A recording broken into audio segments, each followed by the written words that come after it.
하나님 말씀 보겠습니다. 하나님 말씀은 구약 성경 호세아 6장입니다.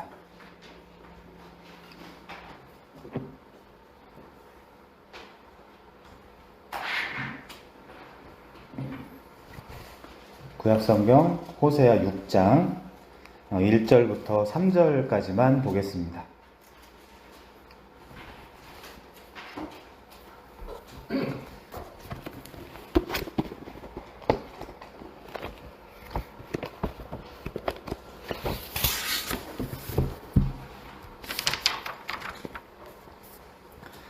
제가 봉독해 드리겠습니다.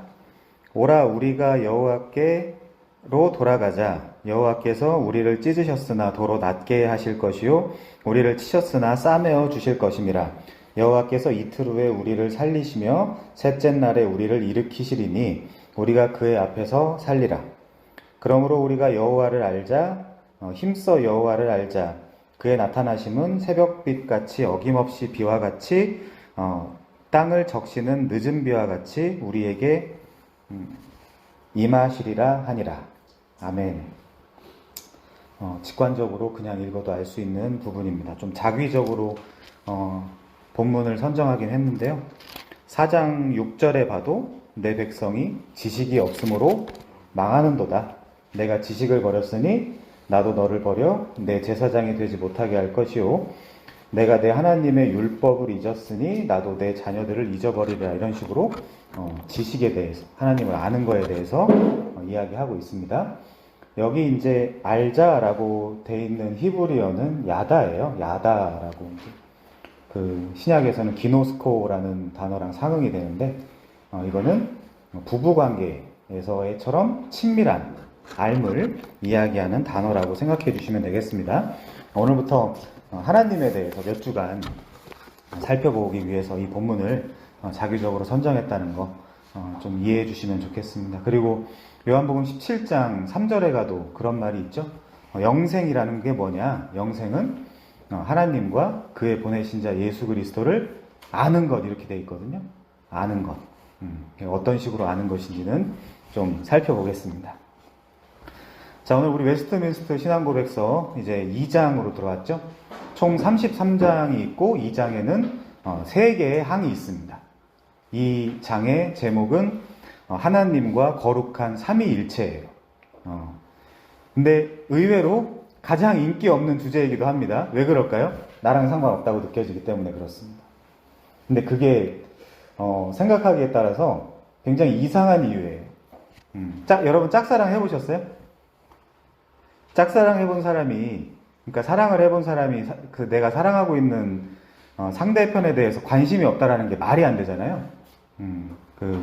그렇기 때문에 이 하나님과 거룩한 삼위일체에 대해서 한번 좀 깊게 살펴보면서 내가 하나님에 대해서 알고 싶어 했는가, 혹은 오해하지 않았는가, 이제 이런 거에 대해서 좀 생각을 해보겠습니다. 하나님과 거룩한 삼위일체. 이거는 소위 조직신학, 교의학이라고 부르는 파트에서 생각해보면 어떤 파트라고 할 수 있을까요? 신론입니다. 신론. 신에 대한 이야기죠. 그리고 이제 그 뒤에 나오는 거룩한 삼위일체. 이거는 여러분 들어보셨어요? 삼위일체라는 말? 삼위일체.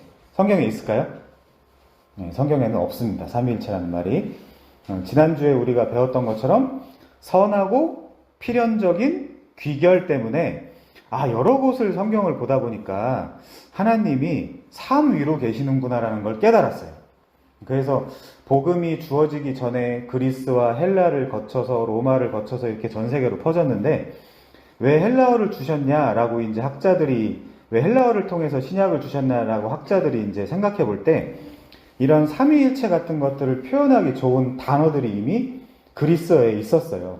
필리오케라던가 휘포스타시스라든가 호모우시아라든가 페리코레시스라든가 이런 단어들이 이미 있었기 때문에 만약에 근데 그때 한국어로 주셨다면 이런 것들을 이 단어에 담아서 전 세계에 퍼칠 수가 없었기 때문에 그리스어를 세계 공용어로 이제 준비를 하셨고 그 공용어를 통해서 이제 전 세계로 복음이 쉽게 퍼져나갈 수 있게 하셨다라고 이제 이야기를 하거든요. 페리코레시스 같은 것들은 강강술래 이런 것도 번역을 할 수 있을 수 있겠지만, 뭐 어쨌든 그렇습니다. 좀 어려운 얘기는 집어치고요. 자, 우리 책으로 들어가서 좀 살펴보겠습니다. 삼위일체는 후반부에 나오니까 다음에 또 다루겠습니다. 51페이지부터 볼게요. 웨스트민스터 신앙고백서 2장은 본래적인 신학이라고 불리는 주제를 다룬대요. 본래적인 신학, theology proper. 거의 proper라고 이제 영어 단어가 되어 있는데 이거는 적절한 혹은 제대로 된 이란 뜻이에요. 그러면 theology proper는 무슨 뜻이 되죠? 제대로 된 신학이라는 뜻입니다.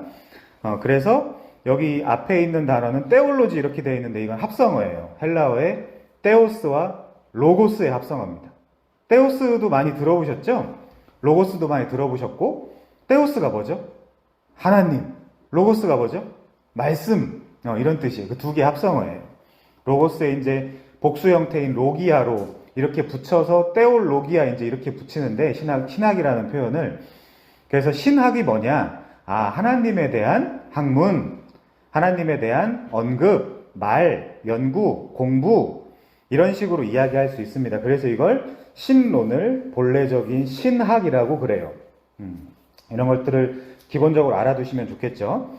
자, 그래서 그 다음 줄에 보면 하나님에 대한 혹은 하나님에 관한 혹은 하나님과 연결된 모든 연구가 신학이다 이제 이렇게 돼 있어요.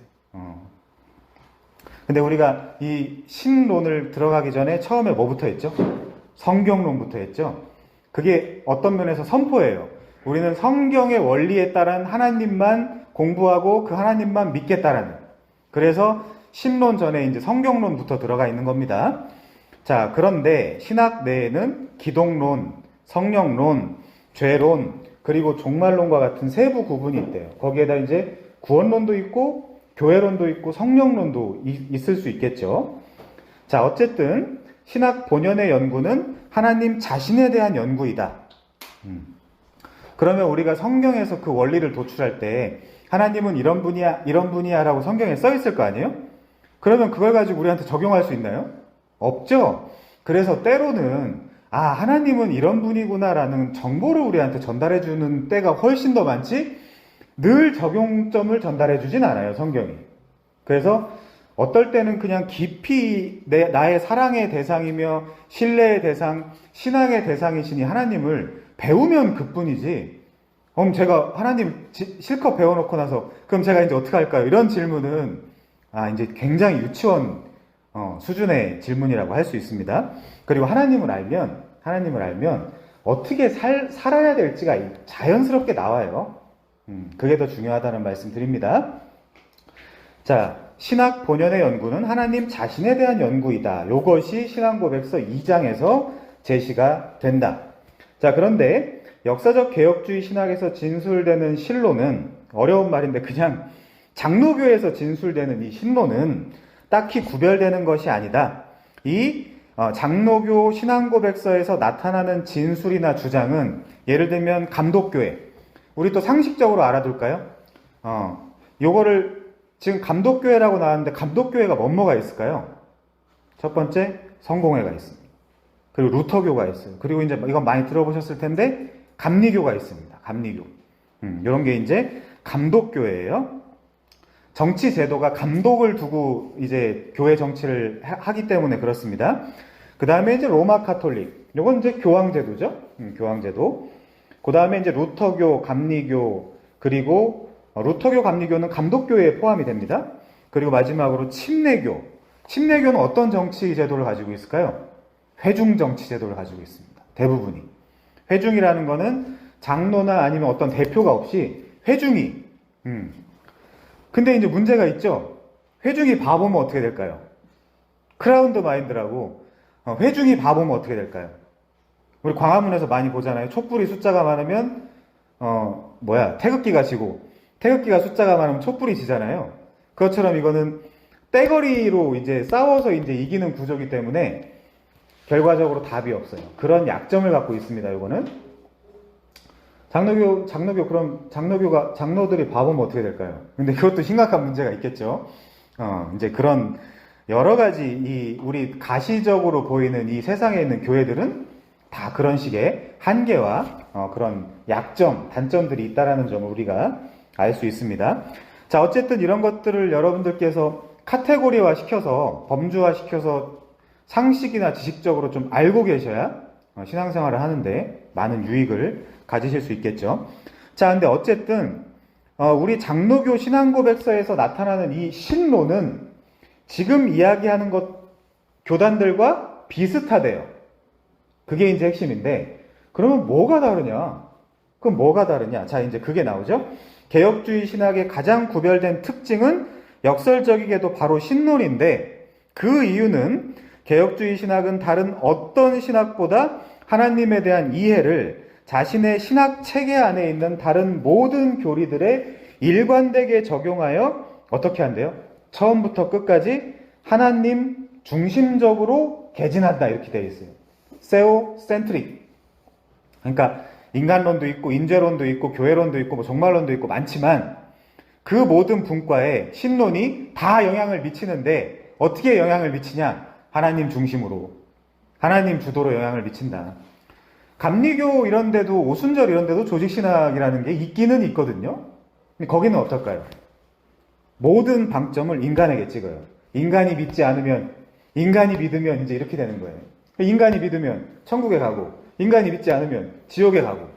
근데 개혁주의 신학은요, 장로교는요, 하나님이 믿게 해주셔서, 내지는 은혜를 주셔서, 혹은 유기를 하셔서, 내버려 두셔서, 이제 이런 식으로 표현을 합니다. 그래서 장로교를 은혜의 교리라 그래요. 은혜의 교리. 이 장로교 안에 있는 사람들 그렇게 이야기합니다.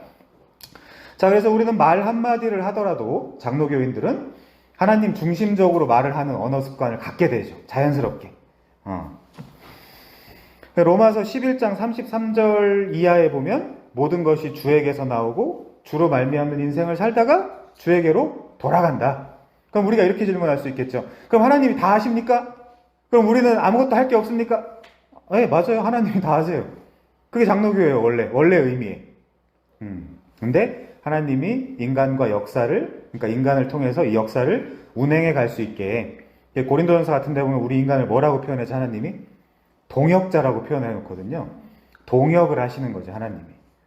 근데 주도권은 하나님이 잡고 계신다는 거. 그게 다른 신학, 다른 교단들과 굉장히 구별되는 개혁주의 신학, 우리 장로교 신학만의 특징입니다. 그래서 이런 장로교 초등학교에서 이제 이런 것들 배워야 되는 것이죠. 자, 1항부터 좀 볼게요. 오늘은 1항도 다 못 볼 것 같은데 제 예상에는 자, 1항 오로지 유일하시고 살아계시고 참되신 하나님이 계신다. 하나님은 존재와 완전성에서 무한하시고 가장 순수한 영이시고 볼 수 없고, 하나님 본다는 인간들이 있어요.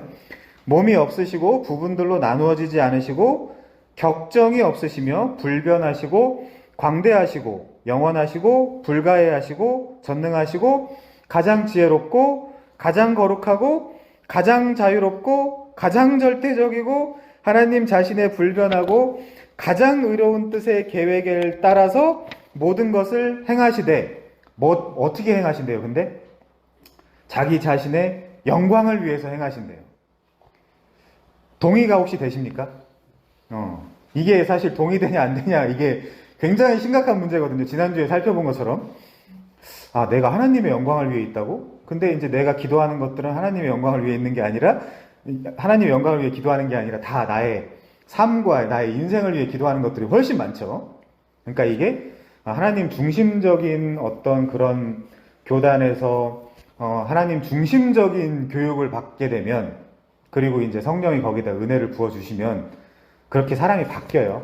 아, 나라는 사람 자체가 내가 직장을 다니고 가정생활을 하고 학교를 다니고 이 모든 이유가 하나님의 영광을 위해 있는 거구나. 나의 구원, 심지어 나의 유기, 심판, 이 모든 것들이 다 하나님을 위해 있는 거구나 라는 쪽으로 생각이 달라져야 되겠죠. 근데 그거는 은혜이지 그냥 뭐 좋은 교육을 받았다거나 뭐 이제 그런다고 해서만 되는 건 아닙니다. 가장 사랑이 많으시고, 하나님 유기했다고 하는데 막 자기가 더 사랑이 많다고 기도하는 사람들도 있죠.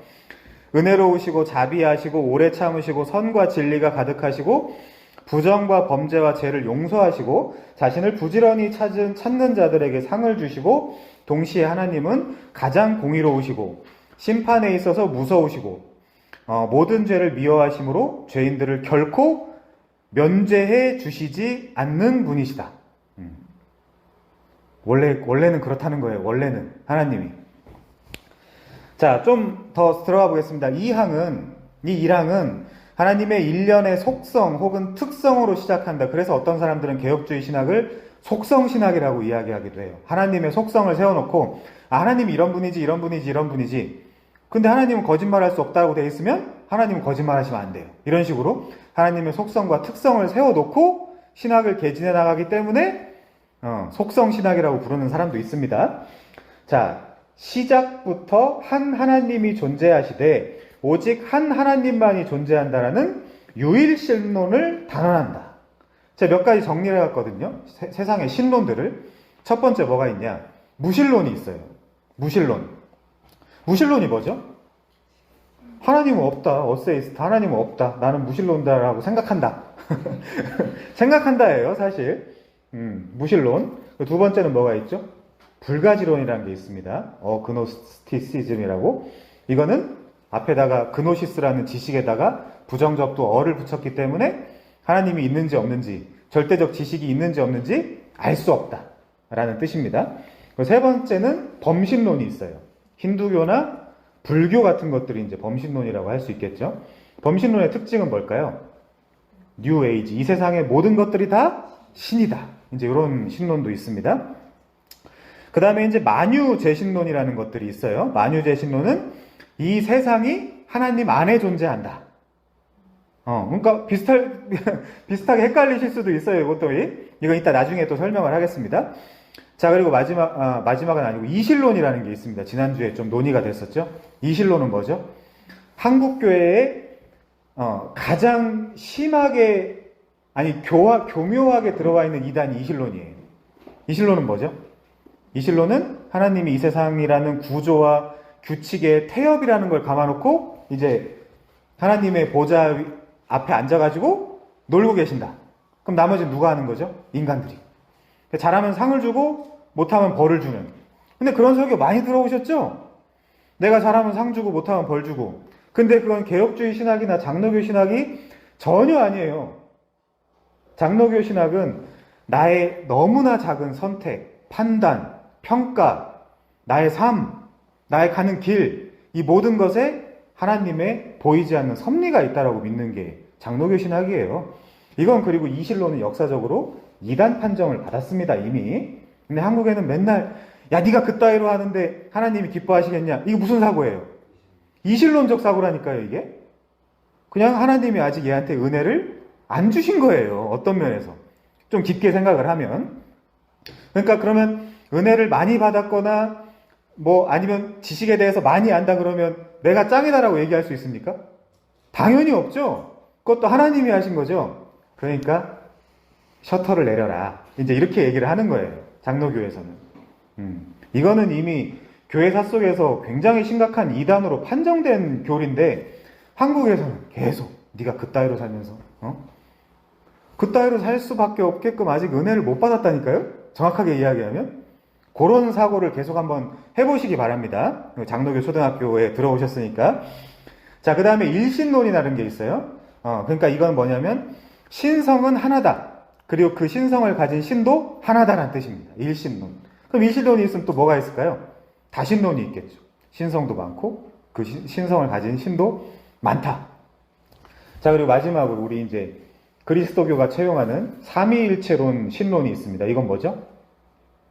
한 신성이 있는데 그 신성을 가지신 분은 셋이다.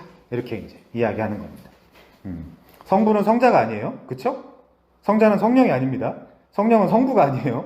그 성부는 성령이 아니고 성령은 성자가 아닙니다. 그렇지만 한 본질을 가지고 계시죠. 그래서 one substance, three persons라고 이제 이야기를 합니다. 그건 나중에 어쨌든 이런저런 신론들이 있어요. 근데 어쨌든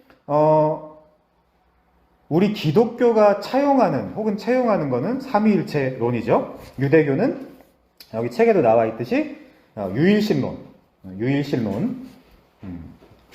자, 우리 신명기 6장 한번 가볼까요?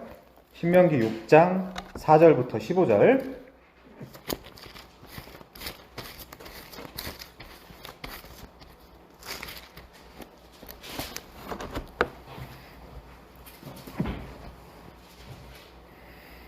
신명기 6장 4절입니다. 이스라엘아 들으라. 우리 하나님 여호와는 오직 유일한 여호와이시니. 여기 에하드라는 단어가 쓰였어요.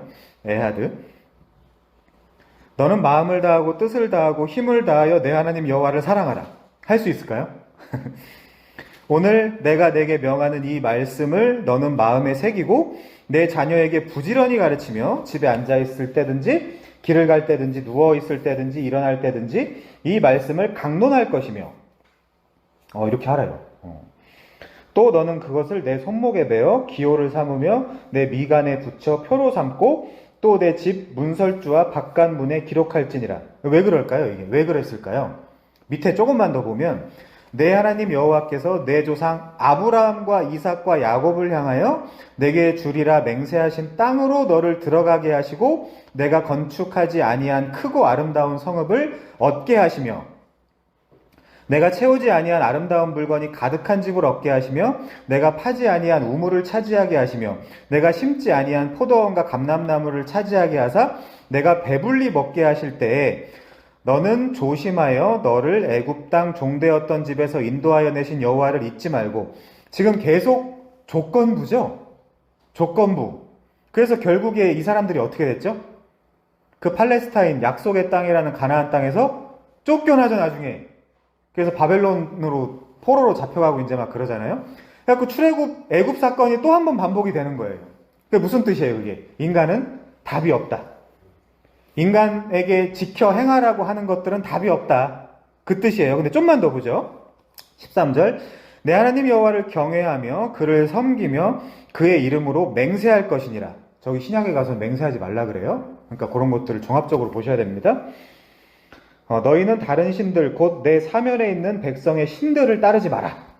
근데 엄청 따르죠. 가나안 가가지고. 자, 이제 15절이 중요한데요. 너희 중에 계신 너희의 하나님 여호와는 무슨 하나님이래요? 질투하는 하나님. 요게 칸나예요. 칸나. 우리 갈라디아서를 계속 공부를 했는데 칸나가 무슨 뜻이었죠? 열심을 내는 하나님. 물론 질투라는 것도 번역을 할 수 있지만 더 첫 번째 원의는 열심입니다. 열심. 너희 하나님 여호와는 질투하시는 하나님이신즉 어떻게 한대요? 너희의 하나님 여호와께서 내게 진노하사 너를 지면에서 멸절시키실까 두려워하노라. 그러니까 하나님이 멸절시키고 다시 하나님 부르시고. 이게 무슨 신학이라고요? 개혁주의 신학이라고요, 이게.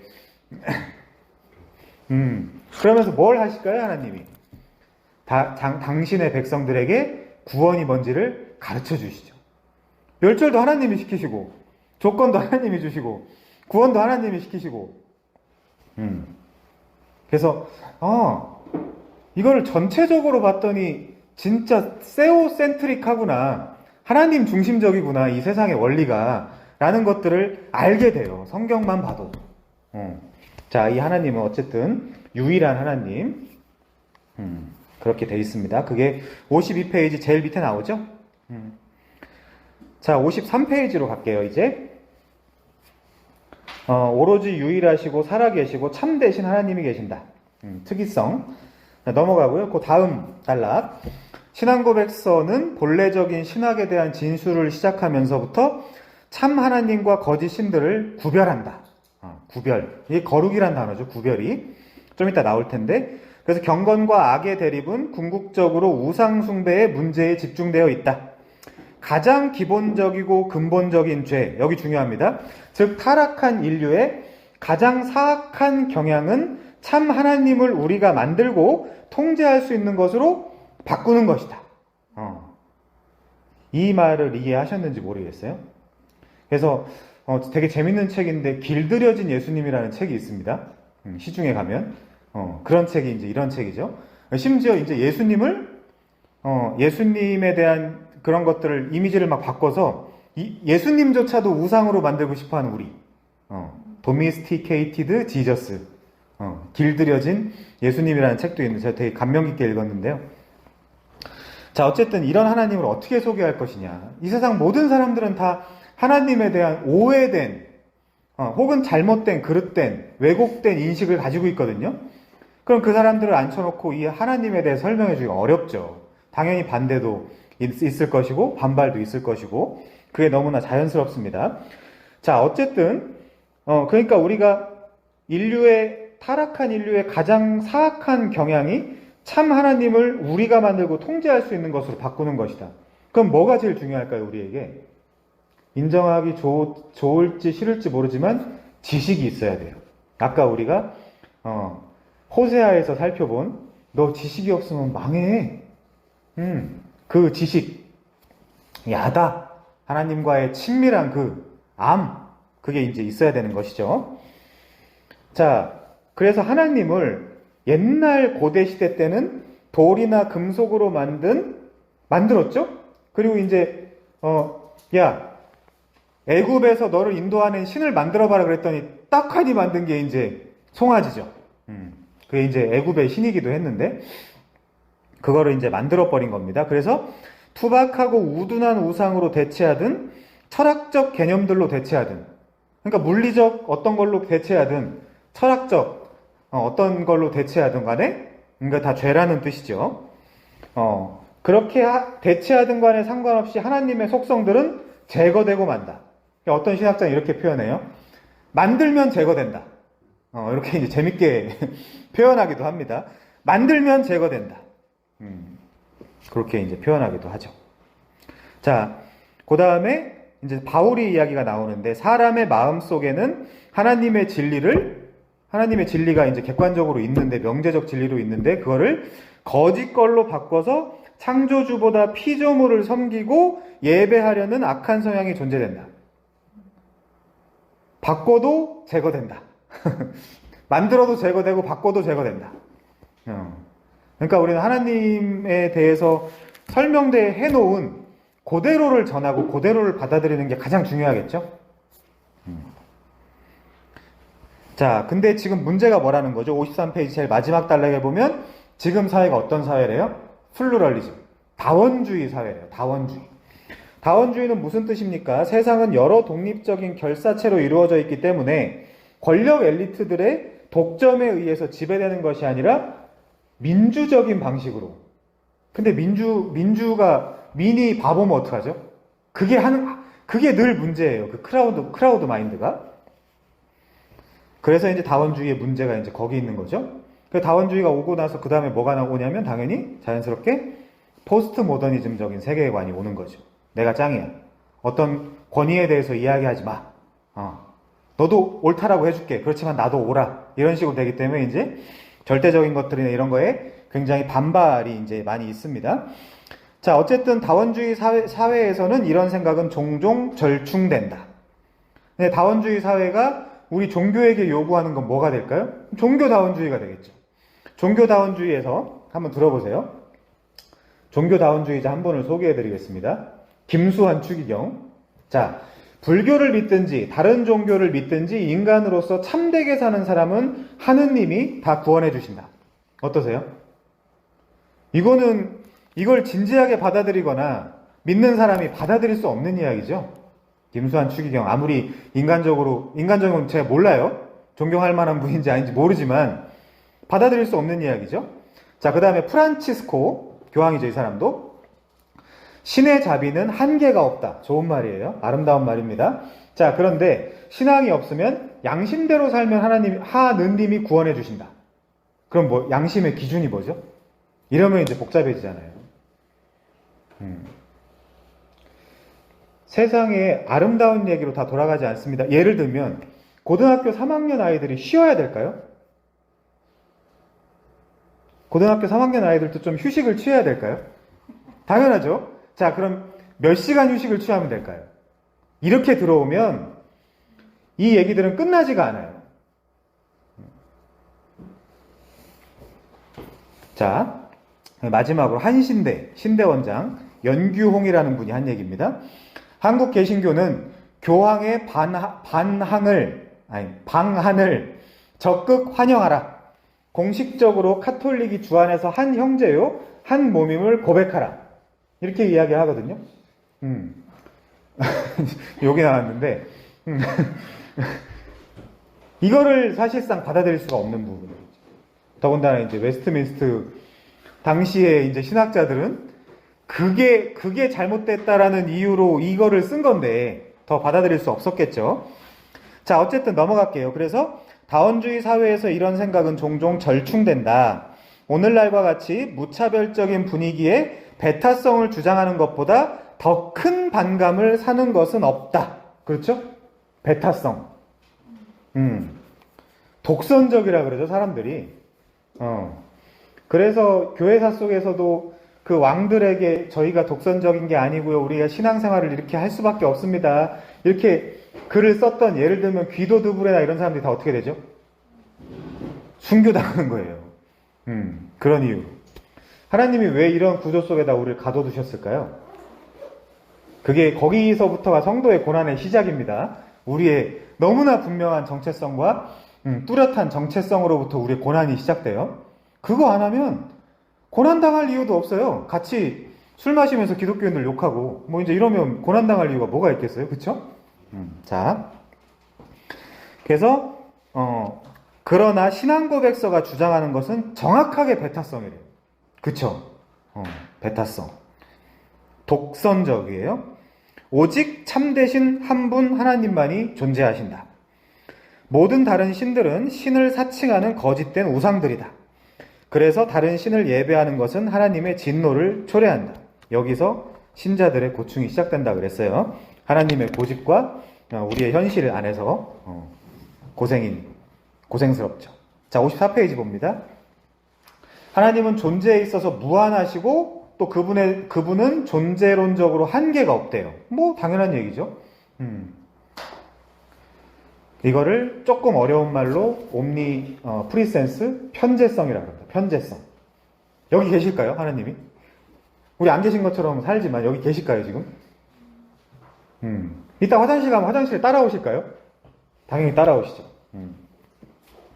남자친구랑 뽀뽀할 때 하나님이 보실까요? 뒤에서 끄덕끄덕 하십니다. 네, 그렇죠. 그러니까, 현재성. 그래서 우리는 하나님 앞에 어떤 자세로 서 있는 게 좋을까요? 벌거벗은 상태로 서 있는 게 가장 좋습니다.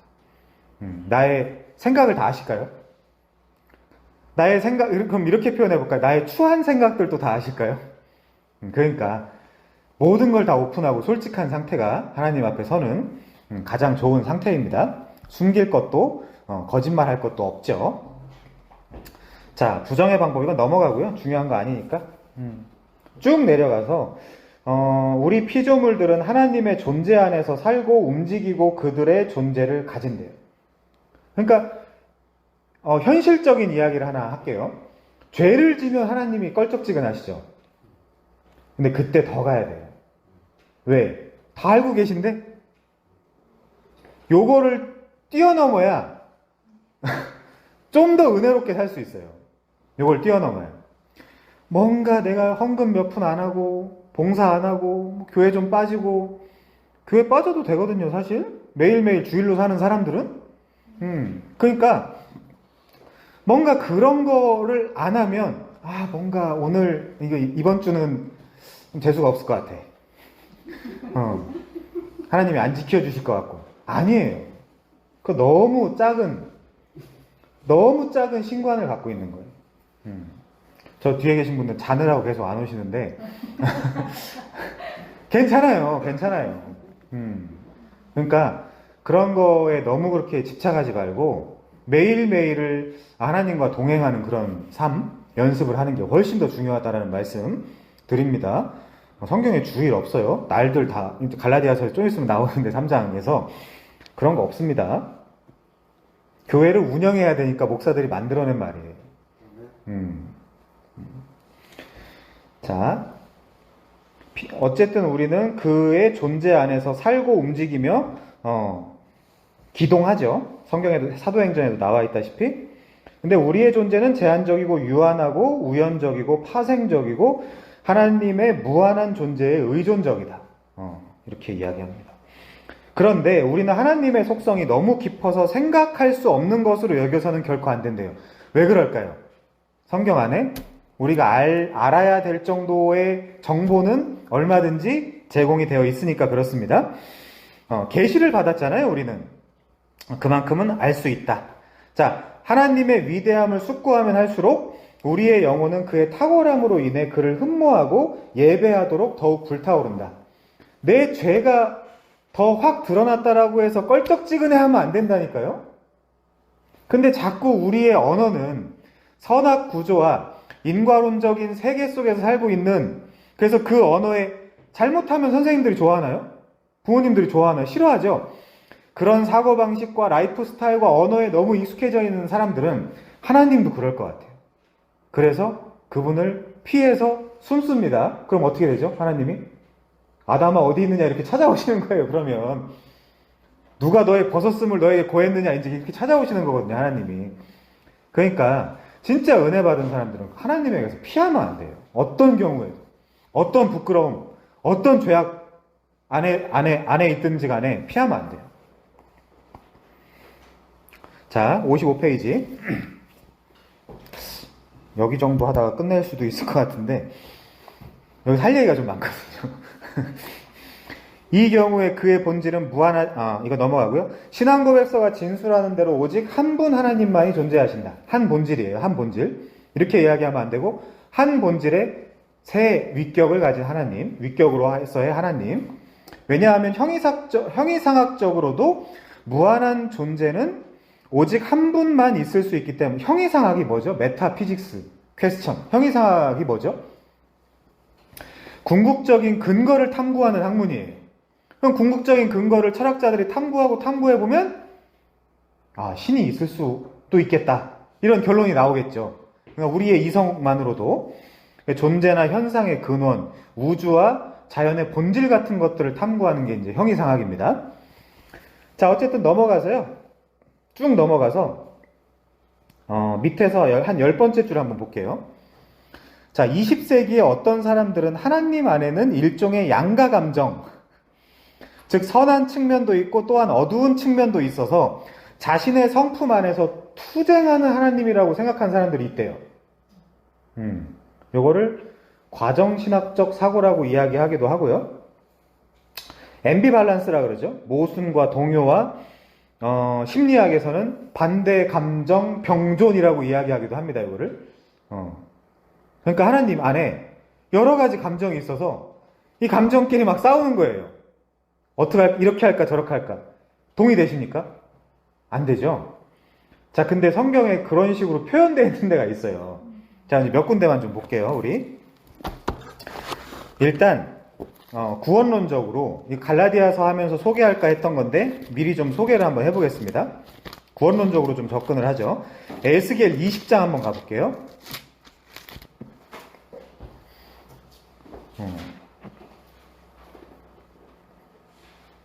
좀 잘 한번 생각을 해 주십시오.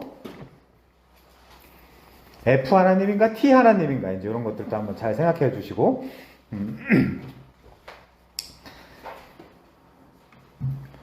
자, 7째 다섯째 달에 10째 날에 이스라엘 장로 여러 사람이 여호와께 물으려고 와서 내 앞에 앉으니 여호와의 말씀이 내게 임하여 이르시되 인자야 이스라엘 장로들에게 말하여 이르라. 인자한테 대신 시키는 거죠, 지금. 주 여호와께서 이렇게 말씀하셨느니라. 너희가 내게 물으려고 왔느냐? 내가 나의 목숨을 걸고 맹세하거니와 너희가 내게 묻기를 내가 용납하지 아니하리라. 뭘 묻는다는 걸까요? 그게 31절에 나오는데 너희가 또 너희 아들을 화제로 삼아 불 가운데로 지나게 하며 오늘까지 너희 자신을 우상들로 말미암아 더럽게 하느냐? 이스라엘 족속아 너희가 내게 묻기를 내가 용납하겠느냐? 주 여호와의 말씀이니라. 내가 나의 삶을 두고 맹세하노니 너희가 내게 묻기를 내가 용납하지 아니하리라. 그러니까 뭘 물었겠다는 거예요? 하나님, 저희 너무 힘든데 우상을 좀 섬기면 안 될까요? 라고 물은 거예요. 그래서 3절에 보니까 너희가 내게 묻기를 내가 용납하지 않을 거야. 이제 이렇게 얘기합니다. 자, 좀만 더 볼게요. 인자야, 내가 그들을 심판하려느냐? 내가 그들을 심판하려느냐? 너는 그들에게 그들의 조상들의 가증한 일을 알게 하여. 자, 이제 5절, 6절은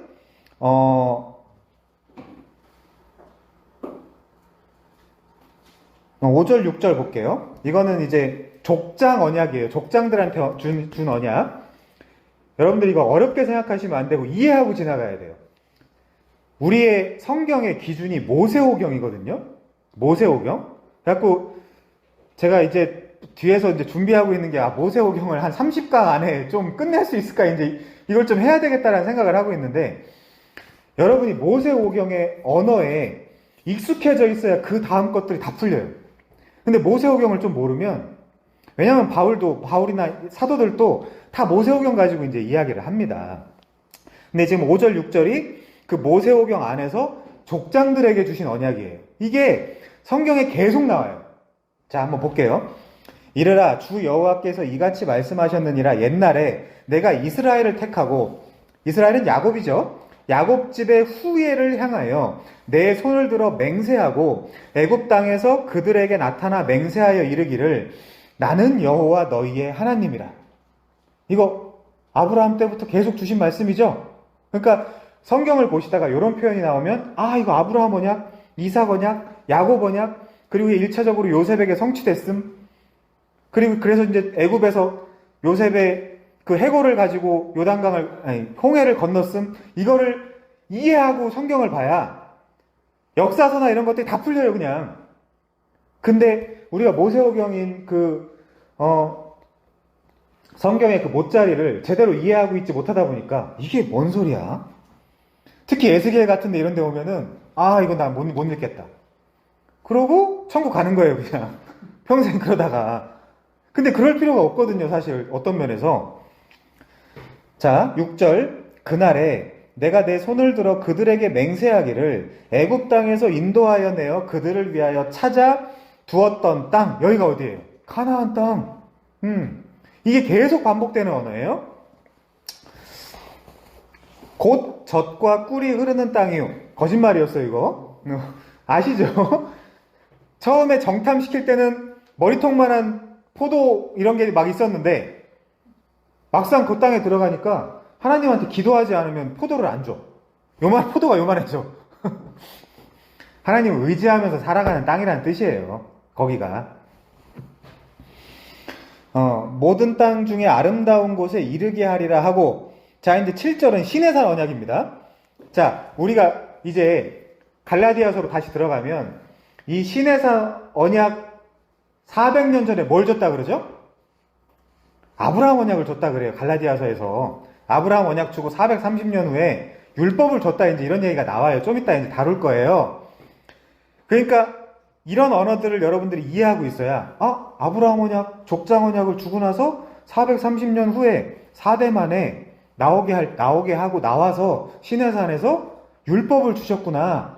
이런 것들을 여러분들이 익숙한 패턴으로 알고 있어야 그 다음 성경들이 읽혀요. 계속 그거에 대한 반복이에요. 그러니까 성경이 몇 가지 원리만 알고 나면 어렵지 않아요. 생각보다. 자, 시내산 언약.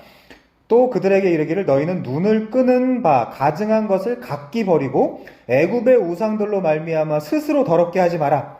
이거 다 어디서 하신 말씀이에요? 시내산에서 하신 말씀이죠?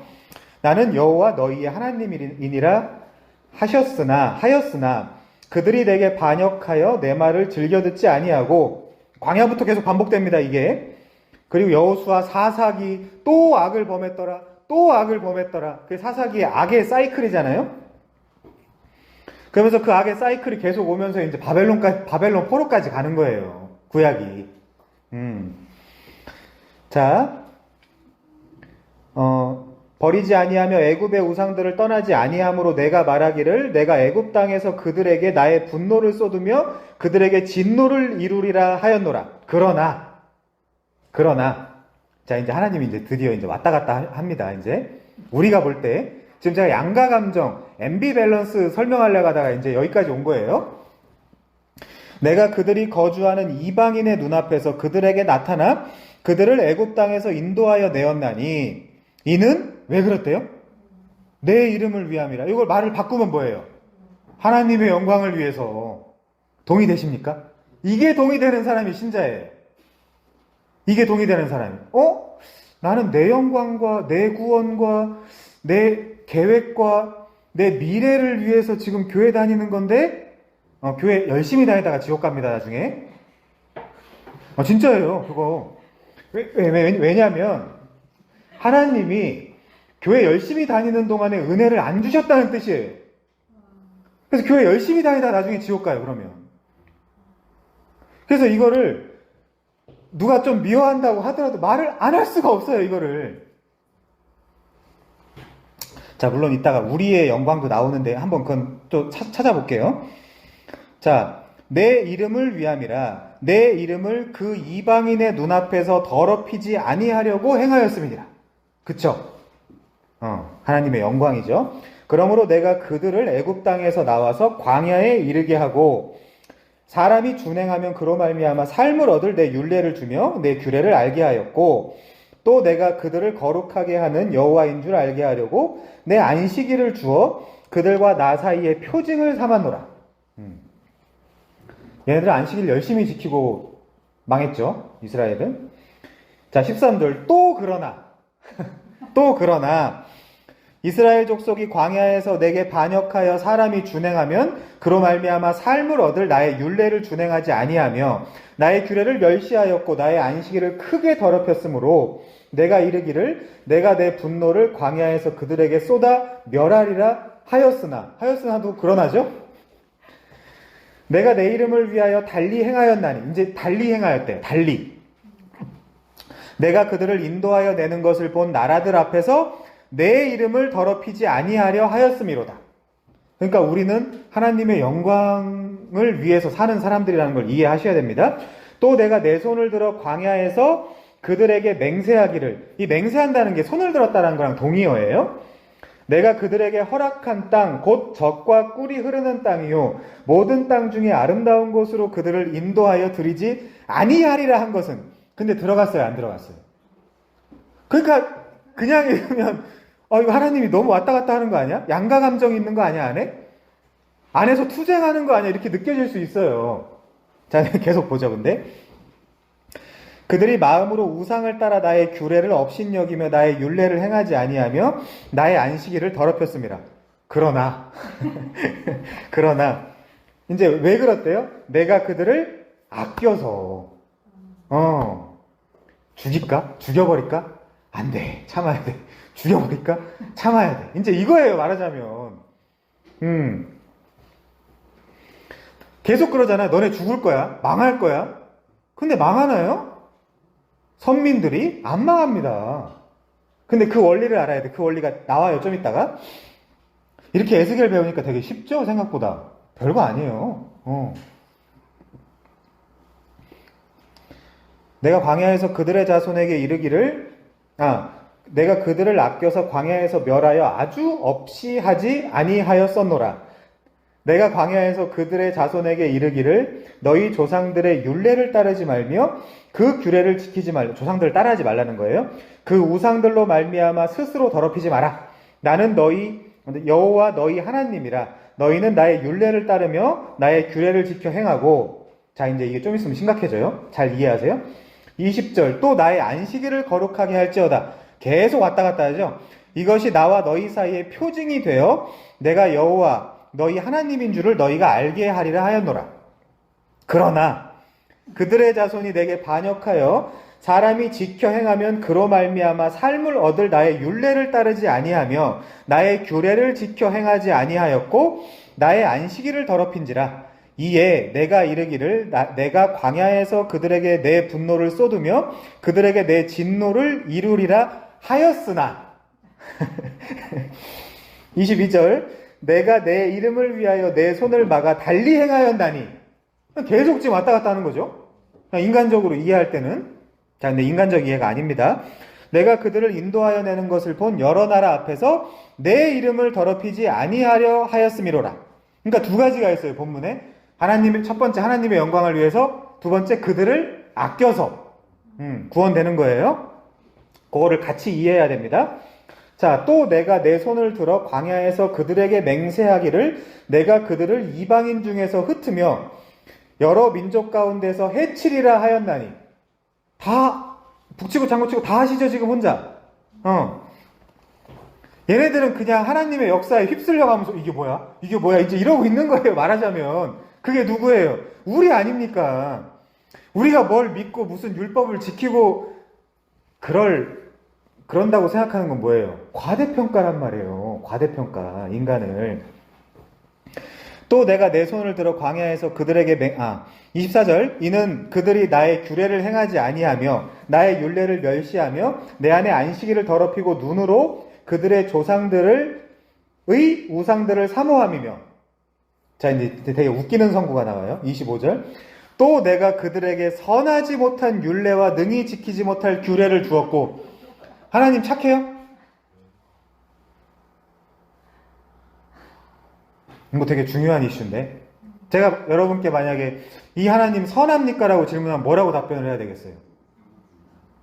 하나님은 내 기준으로 선하냐 악하냐를 따질 수 있는 분이 아닙니다 라고 얘기해야 정답이에요. 자, 보세요. 내가 그들에게 선하지 못한 율례와 능히 지키지 못할 규례를 주었다 그러잖아요. 이거 예를 들면 제가 여러분한테 줬으면 뭐라 그래요? 장난치냐 이렇게 할 거 아니에요. 근데 우리가 하나님이 이렇게 했다니까 무슨 특별한 이유가 있겠지 이제 이렇게 받아들이는 거예요. 그냥 그들이 장자를 다 화제로 드리는 그 예물로 내가 그들을 더럽혔음은 누가 더럽혔대요? 그들을 멸망하게 하여 나를 여호와인 줄 알게 하려 하였습니다. 멸망하게 하는 건 누가 했대요? 그래서 테오센트릭이죠. 하나님 중심주의죠. 하나님 주권. 그래서 하나님 절대 주권이라고 하는 거예요. 사실 장로교가. 이런 걸 읽어보니까 야, 니들은 다른 교단들은 성경을 많이 안 읽어본 것 같다. 다 읽어보면 이게 이렇게 이야기하지 않을 수 없다. 이제 이렇게 할 수밖에 없는 거예요. 사실. 자, 좀 더 가보죠. 근데 얘네들이 어떻게 살아났는가까지는 가야 될 거 아니에요. 그렇죠? 거기 하다 끝날 것 같은데. 그런즉 인자야. 에스겔에서 인자는 예수 그리스도를 상징하죠. 나중에 이제 인자에게 대언시켜서 마른 뼈들을 살아나게 하고 막 이제 그러는. 인자야 이스라엘 족속에게 말하여 이르라. 주 여호와께서 이같이 말씀하셨느니라. 너희 조상들이 또 내게 범죄하여 나를 욕되게 하였느니라. 이 또는 사사기에 나오는 단어예요. 또 악을. 근데 중요한 게 그 애들이 2세대에 60만 명이라는 거. 가나안 땅에 들어간. 걔네들한테 가나안 땅에 들어갈 만한 근거가 없다는 뜻이에요. 내가 내 손을 들어 그들에게 주기로 맹세한 땅으로 그들을 인도하여 드렸더니 그들이 모든 높은 산과 모든 무성한 나무를 보고 거기에서 제사를 드리고 분노하게 하는 제물을 올리며 거기서 또 분향하고 전제물을 부어 드린지라. 이에 내가 그들에게 이르기를 너희가 다니는 산당이 무엇이냐? 그것을 오늘날까지 바마라 일컫느니라. 바마가 그냥 산당이란 뜻이에요. 히브리어로. 자, 30절 중요합니다. 그러므로 너는 이스라엘의 족속에게 이르라. 주 여호와께서 이같이 말씀하셨느니라. 너희가 조상들의 풍속을 따라 너희 자신을 더럽히며 그 모든 가증한 것을 따라 행음하느냐. 너희가 또 너희 아들을 화제로 삼아 불 가운데로 지나게 하며 오늘까지 너희 자신을 우상들로 말미암아 더럽게 하느냐. 이스라엘 족속아 너희가 내게 묻기를 내가 용납하겠느냐. 우상 숭배하고 아들 좀 바쳐도 하나님 용납해 주시겠습니까? 라고 물었다는 거예요. 주 여호와의 말씀이니라. 내가 나의 삶을 두고 맹세하노니 너희가 내게 묻기를 내가 용납하지 아니하리라. 32절이 진짜 중요해요. 우리한테 적용할 수 있는. 너희가 스스로 이르기를 우리가 이방인 곧 여러 나라 족속같이 되어서 목석을 경배하리라 하거니와 너희 마음에 품은 것을 결코 이루지 못하리라. 누가 막는다는 거예요? 하나님이 막는다는 거예요. 아까는 그거 안에서 죽인다며요. 이해하셨어요? 아까는 율법을 안 지키고 니네 맘대로 살아가지고 죽인다라고 하셨죠? 근데 지금은요. 이방인 곧 여러 나라 족속같이 되어서 목석을 경배하리라 니네가 얘기하고 그걸 나한테 물으러 왔는데 너희 마음에 품은 것을 결코 이루지 못하리라. 왜요? 나는 질투하는 칸나 아도나이 열심내는 하나님이니까. 자, 그럼 우리 삶에 어떻게 적용할 수 있을까요? 어렵죠? 힘들죠? 미치겠죠? 이 하나님 의지하는 것밖에 없네요, 답이. 성경은 한 가지 답만 얘기한다니까요. 하나님이 아들을 보내셨다. 그 아들을 믿어라. 네.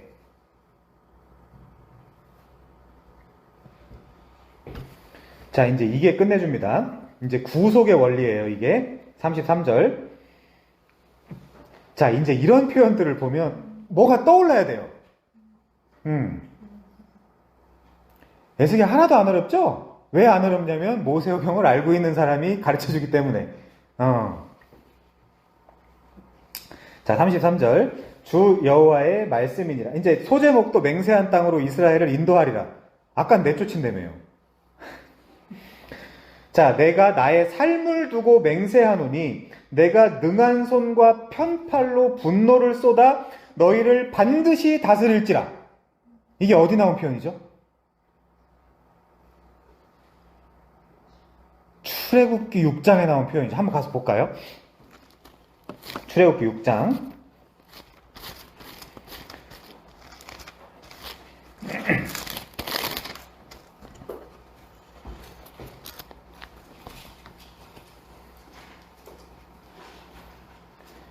(6장 1절) 여호와께서 모세에게 이르시되 이제 내가 바로에게 하는 일을 내가 보리라. 강한 손으로 말미암아 바로가 그들을 보내리라. 강한 손으로 말미암아 바로가 그들을 그의 땅에서 쫓아내리라. 애굽에서 쫓아낸다는 거죠.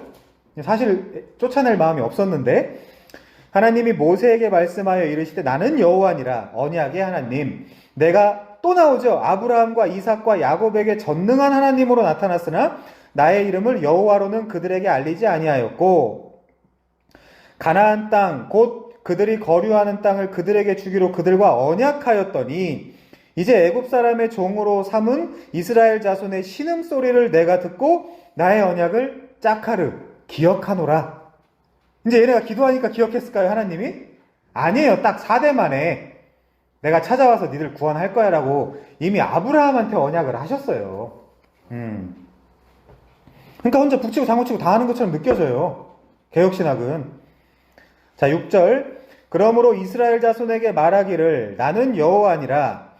내가 애굽 사람의 무거운 짐 밑에서 너희를 빼내며 그들의 노역에서 너희를 건지며 뭐라고요? 이제 편팔과 여러 큰 심판들로서 너희를 속량하여 너희를 내 백성으로 삼고 나는 너희의 하나님이 되리니 나는 애굽의 사람의 무거운 짐에서 너희를 빼낸 너희의 하나님 여호와인 줄을 너희가 알리라. 그때 되면 이걸 경험해야 안다는 거예요. 아, 이분이 여호와구나.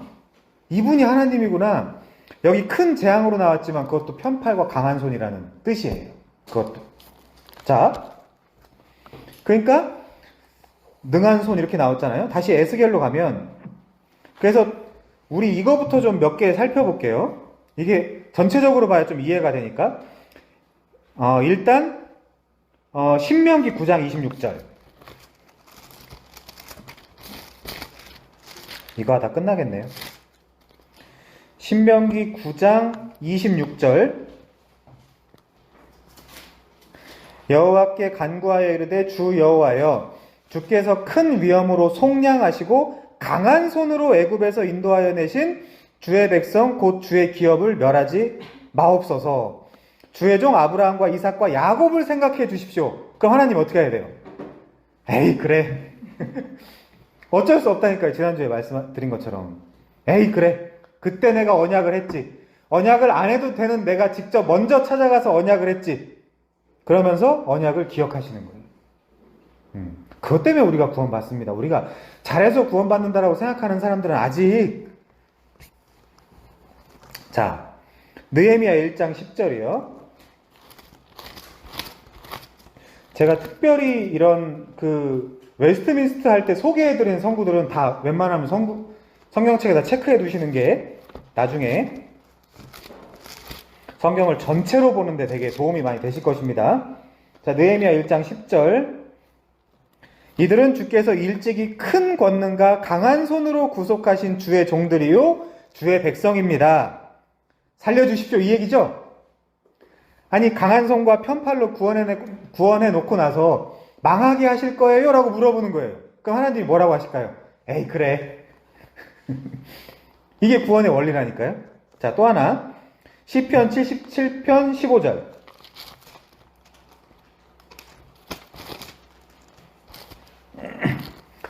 주의 팔로 주의 백성 곧 야곱과 요셉의 자손을 속량하셨나이다. 많아요. 그 외에도 제가 몇 개만 찾아온 거예요 지금. 그러니까 출애굽, 특히 출애굽기가 정말 중요하거든요 우리한테. 그 출애굽 당시에 있었던 일들, 그리고 출애굽의 언어들을 우리가 알면 성경 전체를 알기가 너무 쉬워지는 거예요. 자, 출애굽 모티프도 몇 개만 볼게요. 우리 지금 아까 신명기 7장 8절 했었나요? 신명기 7장 8절도 한번 가볼게요.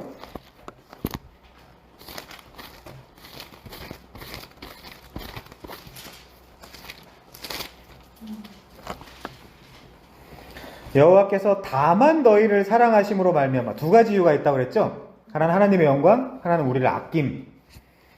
또 너희의 조상들에게 하신 맹세를 지키려 하심으로. 이게 무슨 맹세? 누구한테 하신 맹세다? 아브라함, 이삭, 야곱. 그 계속 반복된다. 그게 또 너희의 조상들에게 하신 맹세를 지키려 하심으로. 맹세를 사람들이 해주세요라고 하기 전에 하나님이 가서 먼저 하셨기 때문에 하나님은 이 맹세를 지켜야 돼요. 그게 하나님이에요. 그럼 맹세를, 언약을 왜 하셨을까요? 처음부터 우리를 구원하시려고. 자기의 권능의 손으로 너희를 인도하여 내시되 너희를 그 종되었던 집에서 애굽 왕 바로의 손에서 뭐 하셨대요? 속량하셨다. 속량. 자, 하나 더 볼게요. 15장 15절. 너는 애굽 땅 종되었던 것과 내 하나님 여호와께서 너를 속량하셨음을 기억하라. 그것으로 말미암아 내가 오늘 이같이 내게 명령하노라. 사무엘하 7장 23절에 똑같은 표현이 있어요. 자, 이제 지금 제가 출애굽에 대한 것들을 좀 소개해 드렸잖아요. 이제 바벨에 대한 걸 좀 소개해 드릴게요. 왜냐하면 이 출애굽이랑 바벨의 언어들이랑 또 겹쳐요. 그래야 이제 후반부에 예언서들 이런 것들 또 이해할 수 있어요. 자, 이제 이사야 43장.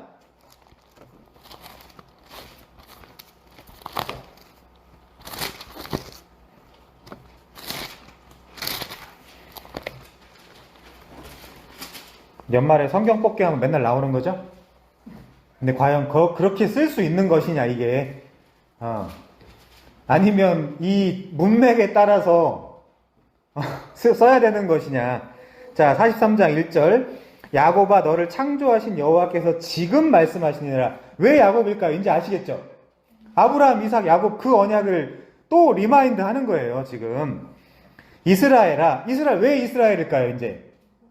그쵸, 야곱이 이스라엘이죠. 하나님과 함께 싸워서 이긴 자, 이스라엘, 요드, 사라, 엘 해가지고 하나님과 함께 싸워 이긴 자. 요드가 미완료형이라서 아직 계속 하나님과 함께 가는 거라고 그랬잖아요. 자, 이스라엘아, 너를 지으신 이가 말씀하시니라. 너는 두려워하지 마라. 내가 너를 구속하였고 내가 너를 지명하여 불렀나니 너는 내 것이라. 근데 제가 지금 설명한 이 원리를 하나도 이해를 안 하고 말씀 뽑기 해서 두려워하지 말라네? 야, 올해는 두려워하지 말아야 되겠다. 이게 우상 숭배예요. 이게 제가 마태복음 4장 설명하면서 그렇게 말씀 사용하는 것들이 뭐라 그랬죠? 마귀라 그랬잖아요. 마귀도 저기 말씀을 인용한다니까요. 시편을. 내가 물 가운데로 지날 때 내가 너와 함께 할 것이라. 그래서 여름에 막 수영하고 그러죠. 이번 올해 말씀이 물 가운데 지나도 괜찮다고 했으니까 수영해도 돼 이러면서 실제 그런 사람들이 있었단 말이에요. 제가 만난 사람들 중에. 그런 황당한 사람들이. 물이 너를 침몰하지 못할 것이며 내가 불 가운데로 지날 때 타지도 아니할 것이고. 요걸 안 하더라고. 믿음이 없어가지고. 불을 이만하게 싸질러 놓고 거길 지나가라고 했었어야 되는데 그걸 내가 못한 게 한인데, 불꽃이 너를 사르지로 못하리니 대전하는 여호와 내 하나님이요 이스라엘의 거룩한 이요 내 구원자임이라. 내가 애굽을 너의 속량물로 구스와 스바를 너를 대신하여 주었노라. 자, 근데 이사야 43장 소제목이 뭐예요? 구원의 약속, 어디로부터의 구원의 약속? 바벨. 그러니까 출바벨. 구약의 초반은 출애굽, 구약의 후반은 출바벨, 신약에서는 출세상. 그럼 그 가운데 뭐가 있겠냐고요? 어떤 구속의 원리가 있을 거 아닙니까? 속량의 원리가. 지금 계속 나오는 게 속량, 속량, 속량이잖아요. 자, 좀 더. 48장 20절. 바로 뒤에 48장 20절. 너희는 바벨론에서 나와서 갈대아인을 피하고 즐거운 소리로 이를 알게 하여 들려주며 땅끝까지 반포하여 이르기를 여호와께서 그의 종 야곱을 구속하셨다 하라. 여기 왜 야곱이 나오죠? 족장이니까. 족장 언약. 아브라함과 이삭, 야곱에게 준 언약. 근데 바벨론에서 나올 때 여호와께서 그의 종 야곱을 구속하셨다라고 땅끝까지 반포하고 다니래요. 그쵸? 이해되시죠? 자, 여호와께서 그들을 사막으로 통과하게 하시던 때에 그들이 목마르지 않게 하시되 그들을 위하여 바위에서 물이 흘러나게 하시며 바위를 쪼개서 물이 솟아나게 하셨느니라. 신약에 계속 나오는 표현들이죠. 자, 이제 51장 11절. 좀 뒤에요. 10절부터 볼게요. 바다를 넓고 깊은 물을 말리시고 바다 깊은 곳에 길을 내어 구속받은 자들을 건너게 하신 이가 어찌 주가 아니시니까. 자, 요 성구만 읽으면 어디가 생각나야 돼요? 출애굽이 생각나야죠. 자, 그 다음 절이요. 여호와께 구속받은 자들이 돌아와 노래하며 시온에 돌아오니 영원한 기쁨이 그들의 머리 위에 있고 즐거움과 기쁨을 얻으리니 슬픔과 탄식이 달아나리이다. 요거 읽으면 뭐가 생각나야 되죠? 출바벨이 생각나야죠. 윗절은 출애굽, 밑에 절은 출바벨. 자, 근데 다시 이제 에스겔 20장으로 가 33절부터 보겠습니다. 능한 손과 편팔이 뭐냐? 요걸 좀 볼게요. 주 여호와의 말씀이니라. 내가 나의 삶을 두고 맹세하노니 내가 능한 손과 편팔로 분노를 쏟아 너희를 반드시 다스릴지라. 능한 손과 편팔로 분노를 쏟아 너희를 여러 나라에서 나오게 하며 너희의 흩어진 여러 지방에서 모아내고 너희를 인도하여 여러 나라 광야에 이르러 거기에서 너희를 대면하여 심판하되 출바벨 내가 애굽 땅 광야에서 너희 조상들을 심판한 것 같이 출애굽 너희를 심판하리라. 주 여호와의 말씀이니라. 자, 그러면 구원의 원리가 능한 손과 편팔이라는 거죠. 지금 여기 문맥적으로 나오는 구원의 조건이 하나님의 능한 손과 하나님의 편팔밖에 없잖아요. 자, 웨스트코트 주교는 이런 말을 합니다. 강한 힘을 행사했다는 사상, 구속이 비싼 대가를 요구한다는 사상은 성경 사방에서 나타난다. 워필드는 애굽으로부터의 구속은 하나님께서 힘을 크게 사용하신 것에 대한 결과다. 그게 뭐예요? 그리고 그게 편팔, 강한 손이에요. 강한 손. 힘을 강하게 사용했다. 자, 그러면 생각나야 되는 인물이 하나 있죠? 구약에서. 힘 있는 자. 구속한 자. 보아스잖아요. 보아스 뜻이 그 안에 힘이 있다라는 뜻이에요. 보아스 뜻이. 자, 그러면 보아스가 뭘 했죠? 룻이라는 교회를 상징하는 인물을 구원했죠? 구속했죠? 자, 우리 좀 가서 봅시다. 룻기 1장.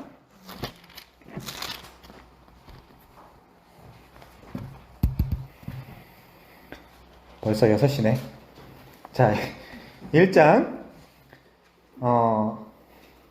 룻기 보고 마칠게요. 뒤에 오늘 하려고 준비해온 게 굉장히 많은데. 사사들이 치리하던 때, 사사기 때, 이제 기드온 시대라고 이제 보통 이야기를 합니다. 그 땅에 흉년이 드니라. 왜 흉년이 들었죠?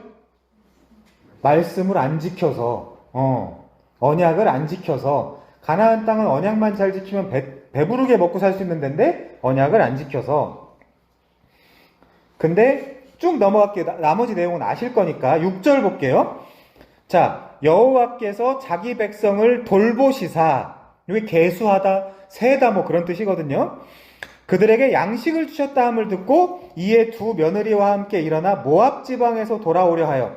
자, 양식이 히브리어로 뭘까요? 레헴이에요. 근데 지금 어디 가는 거예요? 베들레헴 가는 거예요. 말장난이죠? 이런 시적인 표현들로 지금 뭔가 설명해주고 싶은 게 있단 말이에요. 베들레헴에 레헴이 떨어졌어요. 근데 다시 베들레헴에 레헴이 생겨서 레헴을 가질러 베들레헴으로 가는 거예요, 지금. 룻기를 다시 해야 되는데, 나중에. 자, 있던 곳에서 나오고 두 며느리도 그와 함께 하여 유다 땅으로 돌아오려고 길을 가다가, 유다 땅이 베들레헴이에요, 약속의 땅. 자, 8절에 나오는 선대는 헤세드고요. 14절에 나오는 룻은 그를 붙쫓았다. 개종을 이야기하는 거고. 자, 19절 볼게요. 19절 쭉 넘어가서 이에 두 사람이 베들레헴까지 갔더라. 베들레헴에 이를 때에 온 음성이 그들로 말미암아 떠들며 이르기를 이가 나오미냐 하는지라. 레헴이 떨어져서 베들레헴을 도망갔다가 다시 레헴이 생겨서 베들레헴으로 가는 거예요. 떡집이란 뜻이죠. 자, 나오미가 그들에게 이르되 나를 나오미라 부르지 말고 나를 마라라 부르라. 이는 전능자가 심히 괴롭게 하였습니다. 전능자 뭐 하는 분이에요?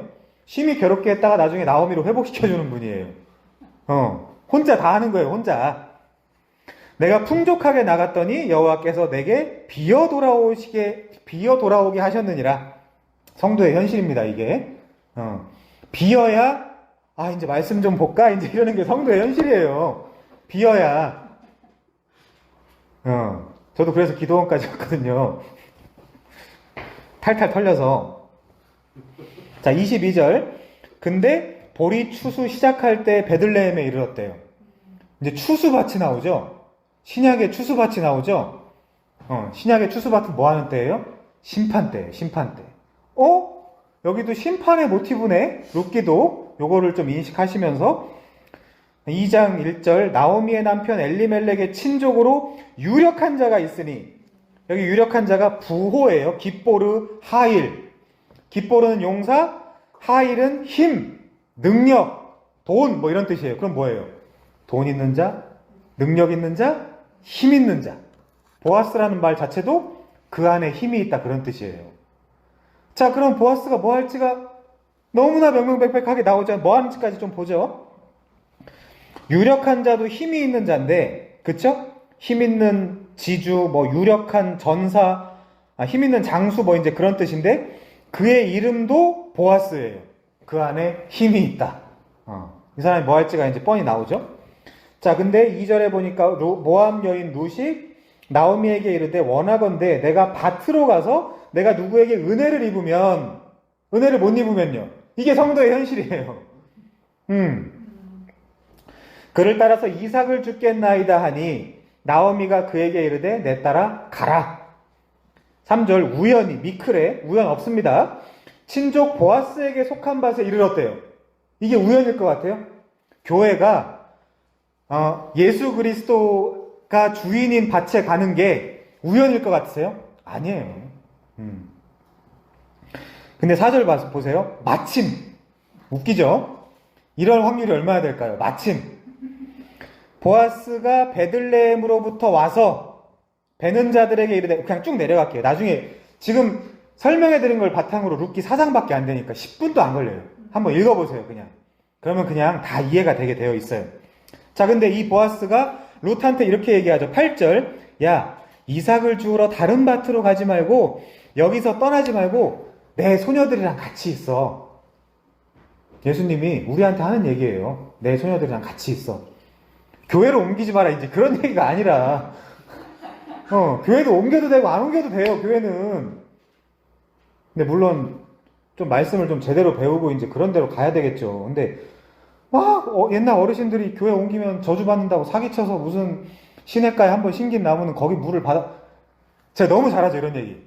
그런 사고방식 갖고 있는 사람도 아닌데 얼마나 많이 들었으면 이런 걸 다 외웠겠어요. 그런 걸로 막 사기치고 무슨 자신감인지 도무지 알지를 못하겠어요. 자, 딴소리 자꾸 세니까 넘어가고요.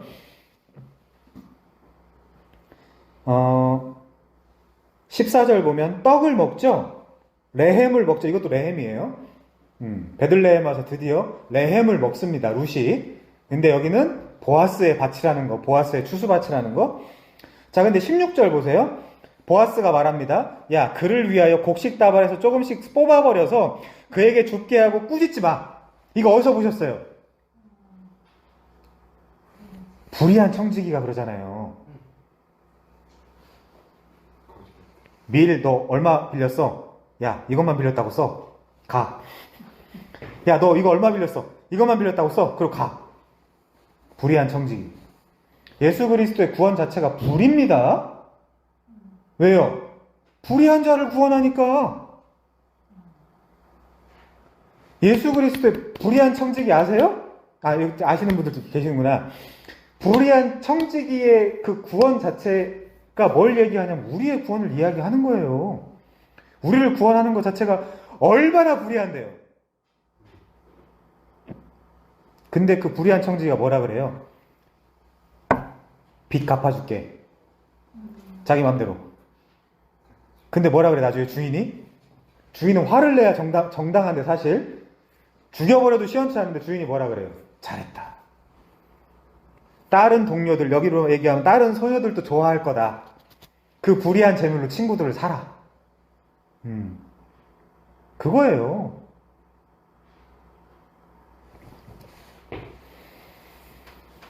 자, 3장. 그래서 이제 이 교회를 상징하는 나옴이랑 룻이 작전을 짜서 다시 이제 보아스에게 가서 9절 볼게요.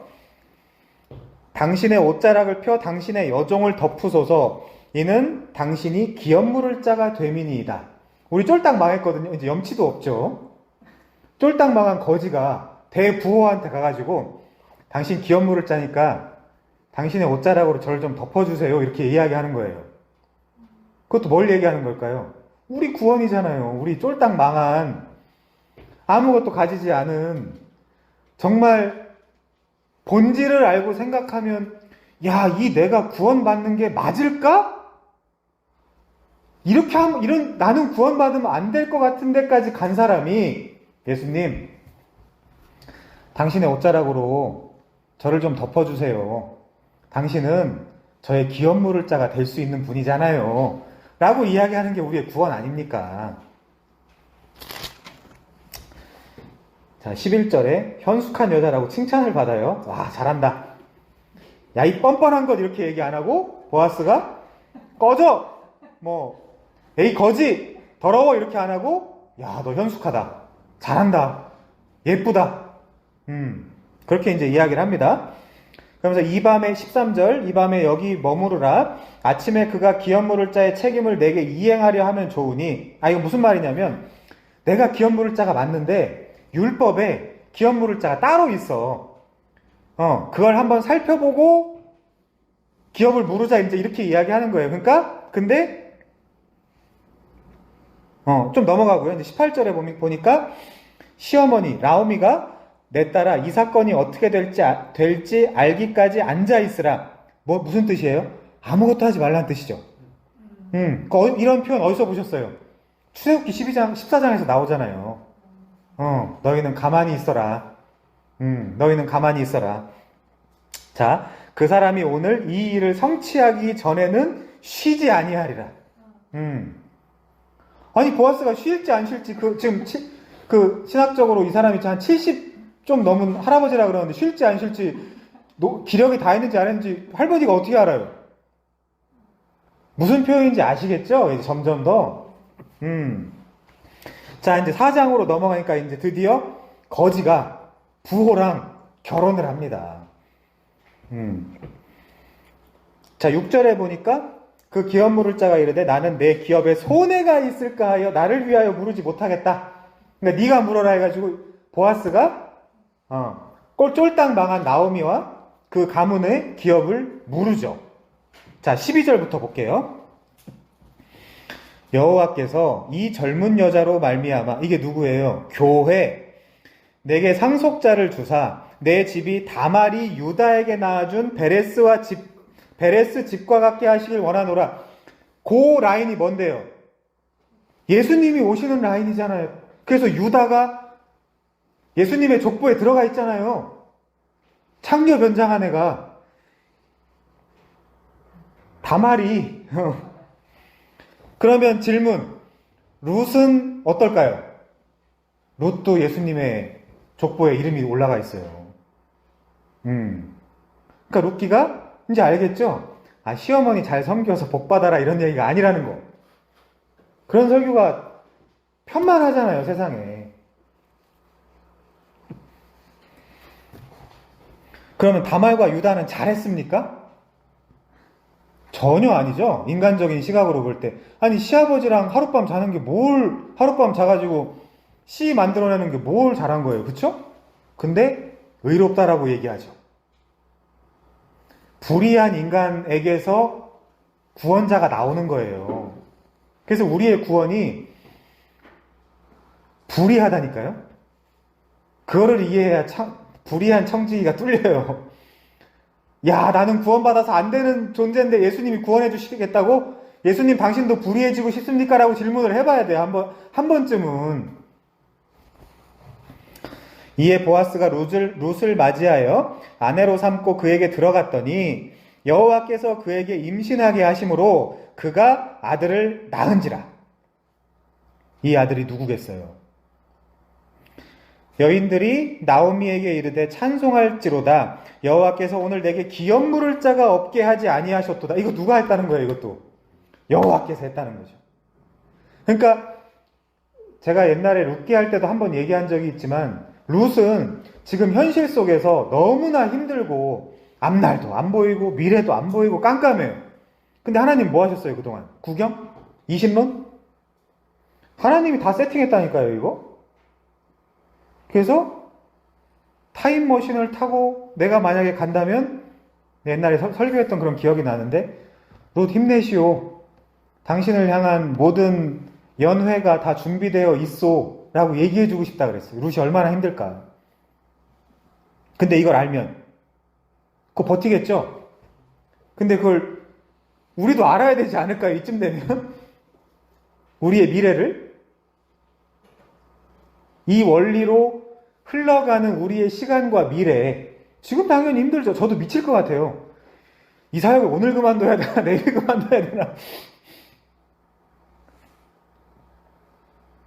근데 그걸 알고 나면 이제 조금 마음이 안심이 되는 거예요. 그걸 두 글자로 뭐라 그럴까요? 소망이라 그래요. 소망.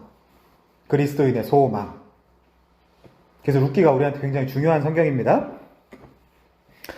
여호와께서 오늘 내게 기업 물을 자가 없게 하지 아니하셨도다. 이 아이의 이름이 이스라엘 중에 유명하게 되길 원하노라. 이는 내 생명의 회복자이며 내 노년의 봉양자라. 곧 너를 사랑하며 일곱 아들보다 귀한 내 며느리가 낳은 자로다 하니라. 나오미가 아기를 받아 품에 품고 그의 양육자가 되니, 교회가 교회를 양육합니다. 여러분들도 이 원리를 깨달아 주셔서 좀 먼저 되시면, 진리를 아시면 다른 사람들을 말씀으로 양육해 주셔야 돼요. 교육자만 하는 거 아니에요. 분명하게 배우시고 정확하게 다른 사람들을 양육해 주셔야 돼요. 그게 교회의 사명이에요. 그의 이웃 여인들이 그에게 이름을 지어주되 나오미에게 아들이 태어났다 하여 그의 이름을 오벳이라 하였는데 그는 다윗의 아버지인 이새의 아버지였더라. 얘기가 이상하게 그러죠. 자, 그러면서 마태복음 1장이랑 똑같은 얘기가 나와요. 18절부터. 베레스의 계보는 이러하니라. 베레스는 헤스론을 낳고 헤스론은 람을 낳고 람은 암미나답을 낳고 암미나답은 나손을 낳고 나손은 살몬을 낳고 살몬은 보아스를 낳고 보아스는 오벳을 낳고 오벳은 이새를 낳고 이새는 다윗을 낳았더라. 마태복음 1장 1절에 뭐라고 써있죠?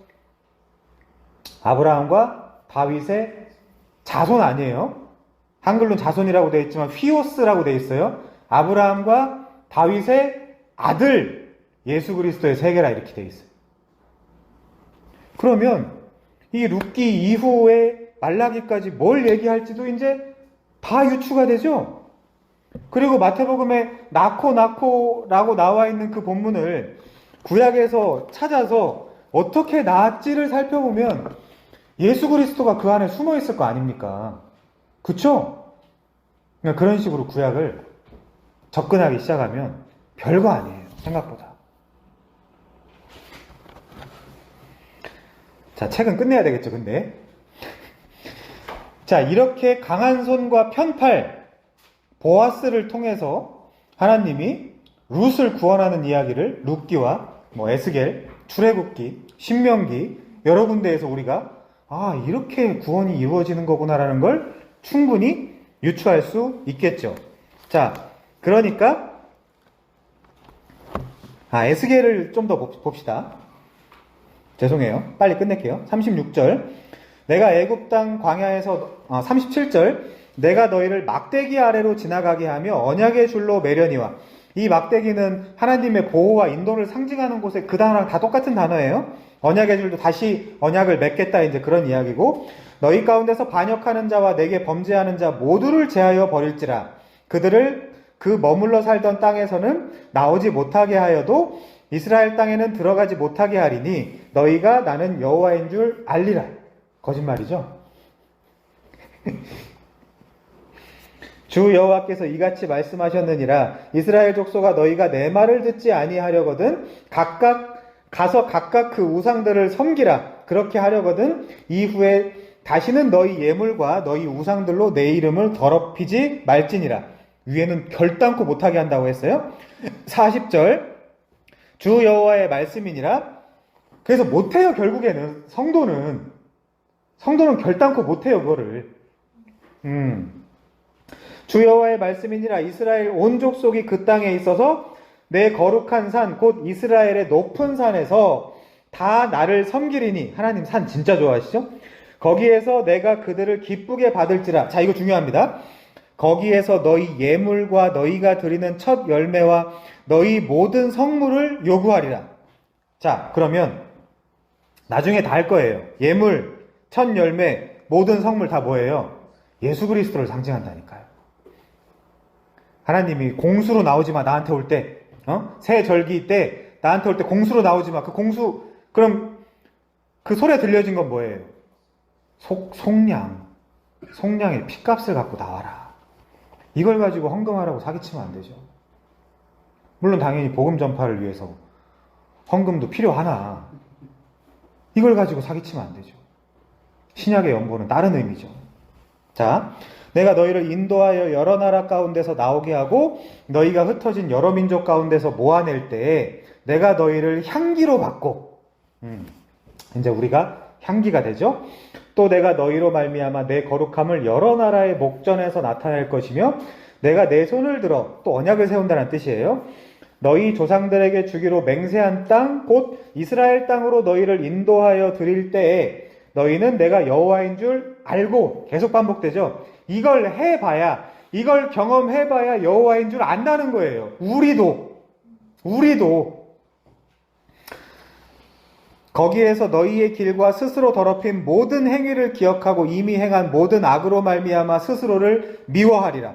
이스라엘 족속아, 내가 너희의 악한 길과 더러운 행위대로 하지 않고 내 이름을 위하여 행한 후에야 내가 여호와인 줄 너희가 알리라. 주 여호와의 말씀이니라. 어떻게 하겠다는 거예요? 강한 손과 편팔로 너희들을 구속할 거야. 그때 너희들은 내가 여호와인 줄 알게 될 거야. 니들이 하는 게 아니라. 그 이야기입니다. 자, 그러면 그냥 정리를 할게요. 여기서 하나님한테 양가 감정이 있나요?